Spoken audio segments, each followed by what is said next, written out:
பிளந்த குடம் சொல்லும் பாடம். ஒரு காலத்தில் ஒரு சிறிய கிராமத்தில் ஒரு தண்ணீர் சுமப்பவன் வாழ்ந்து கொண்டிருந்தான். அவனிடம் 2 பெரிய குடங்கள் இருந்தன. அவன் தினமும் அந்த 2 குடங்களையும் தன் தோளில் சுமந்து ஆற்றிலிருந்து தண்ணீர் எடுத்து வந்து வீட்டிற்கு கொண்டு செல்வான்.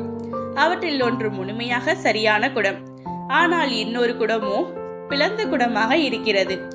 ஒவ்வொரு நாளும் அவன் 2 குடங்களையும் நிரப்பிக் கொண்டு வருவான். ஆனால் வீடு வந்ததும் பிளந்த குடத்தில் பாதி தண்ணீர் தான் இருக்கும். அந்த சரியான குடம் எப்போதும் பெருமைப்பட்டு கொண்டிருக்கும். நான் எப்போதும் முழு தண்ணீரையும் கொண்டு வருகிறேன், ஆனால் நீயோ பாதி தண்ணீரை மட்டுமே கொண்டு வருகிறாய் என்று அதை கேலி செய்தது. அப்போது பிளந்த குடம் வெட்கப்பட்டு சோகமாக இருந்தது.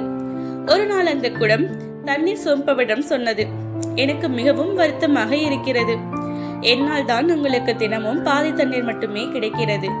நான் ஒன்றுமே செய்ய முடியாத பாலான குடமாக இருக்கிறேன் என்று அவனிடம் வருத்தப்பட்டது.